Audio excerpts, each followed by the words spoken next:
Hey, yo, what's up, people? Welcome to another episode of Tech and Time Lapse. My name is Sage Oni, as you know already. Let's get into business for today. So I'm trying to upgrade my PC. I've had this laptop for a little over a year now, and it's been a darling to me, but it started getting slow, especially when I'm trying to like edit video in 4K, and that is really annoying. So as a result, I got myself a new Adata XPG SX8200 Pro, which is essentially an M.2 PCIe Gen 3 times 4, essentially, as they call it, SSD. Now this is supposed to support about at least a little bit over 3,000 read and write speeds, which should be insanely fast, and upgrade my current 1 terabyte, which is extremely slow, essentially. Using 5,400 RPM these days is backwards. Literally, everyone is on SSD something, whether it's SATA, an M.2 SATA, or you're doing M.2 PCIe. Everyone is already on SSD for fast, flexible, and fluid PC. So today I'm going to be upgrading this. Now, normally when I get a new PC back in the day, I usually tear it apart, tear it down, and try to like see what's inside, what the components are made up of. But since I left that semi-tech life for a while now, I didn't actually do that to this PC when I got it. So today I'm going to be putting it together. I got my iFixit toolbox. I've got a couple of extra tools which I got from different places. I got more in the back, so I don't know which tools essentially would open up this PC. It's an HP Pavilion Power. It's the 15, I think, NC something series. I'm not sure precise series. I'll actually put it in the description below. But we're going to be playing with this today and upgrading it. Now, it's the same process for almost every PC. You just need to open up the PC, go into the motherboard, see if it has a PCI slot, which you should confirm before you actually buy the drive itself, which I know mine has. So I'm going to open it up, put it into it, and then from there, go into the startup phase. Now, there are three ways to actually do this when you're done installing. One is to clone the current drive onto that, which is what most people do. Now I want a fresh install, so you can either do a fresh install by restoring your recovery partition directly onto the new one, or just installing a fresh set of windows on it. See you guys in a little bit.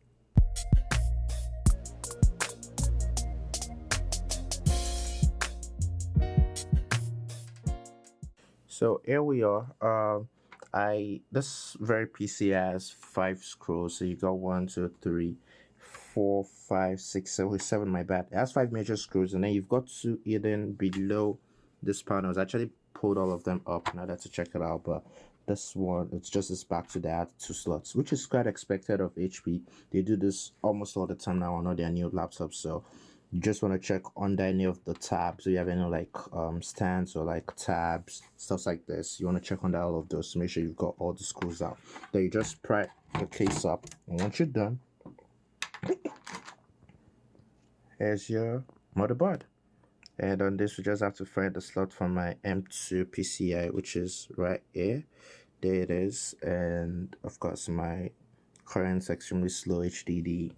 You've got my RAMs down there, the 8 and the 4. I might be upgrading those very soon too. My Wi-Fi card, my fans, and then my processor, which is down here. I think my GPU is soldered on board. That's my GPU. And this is the major components of your motherboard. So the major thing I'm gonna do now is to put in my PCI drive, which is the one we just got right now. Now, the challenge I have with this, which is the challenge almost every other person I know has had when you try to put this in, is the fact that there is no screw to hold your M.2 down. So most people just go ahead and pull out a screw from one of the existing base. This is my battery, so I actually pull out a screw from one of my batteries. I'm gonna first check my stash to see if I've got a screw in there that is gonna fit the M.2. Otherwise, I'm just gonna pry one out of this place, most likely one from the fans, and hopefully I'm good. Just gonna put this one out, actually, this very one. Okay, see you guys soon.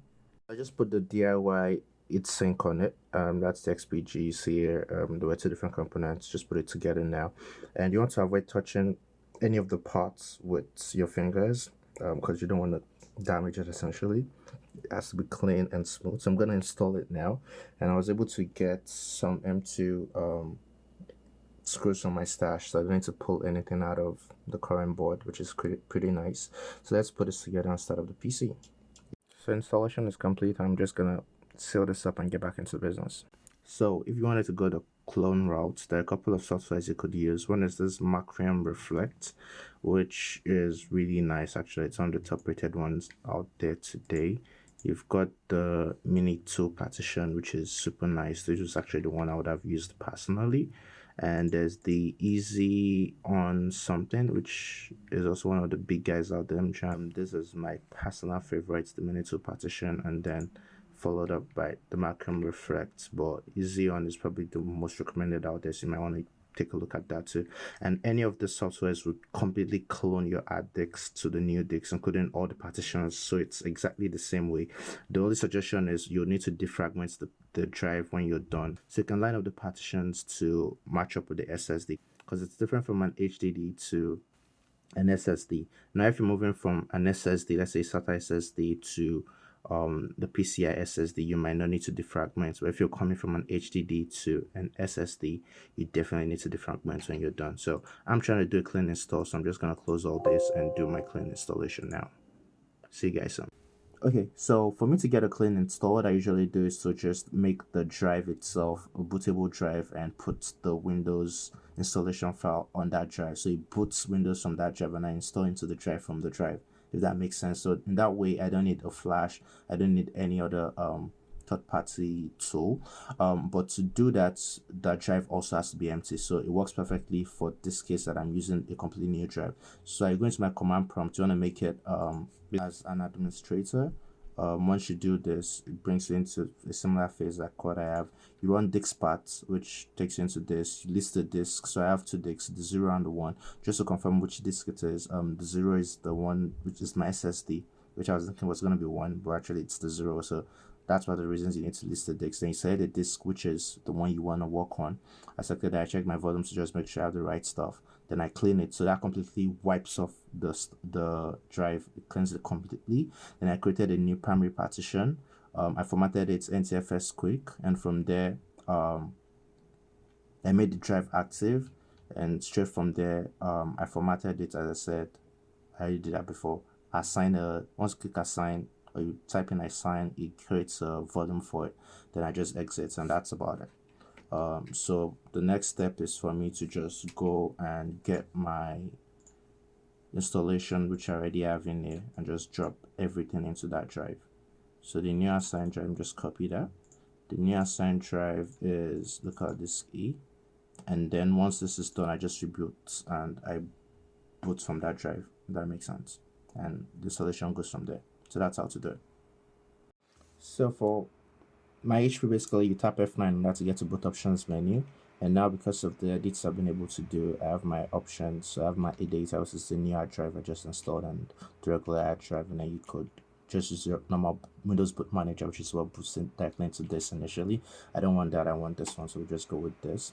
And then of course there's no Windows installed on it right now, but I've copied the installation drive or the installation files for Windows 10, so I can just install my Windows 10 from there. So it's super easy, super smooth and sleek. I'll keep this running, but I'm just gonna skip through it eventually so you see what it looks like.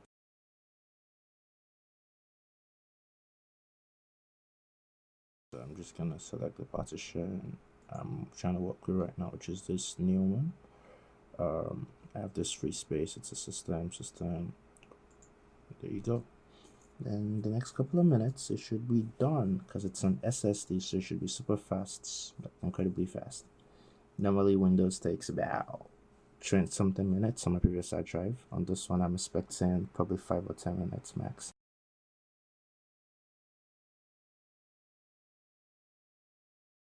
Now I said I was expecting this to be done in 5 to 10 minutes. Apparently Windows installed in a record 1 minute and about 15 seconds. Now that is insanely fast. So I'm basically just going to show you how fast it takes to boot up now to the new OS on the Adata SSD I just got essentially. Now I'm having a challenge with my bootloader, which is where I have to essentially go into this mode before I can boot into that. But let's do that now.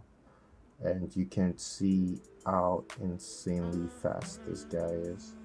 It literally takes about 10 seconds for the OS to boot up.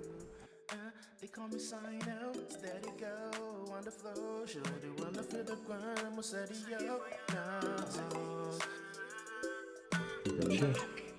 This is Aaron. She said she loves to dance. She whining on the pole and she drop it down. She set the old club on fire. I love the way you go when we go down.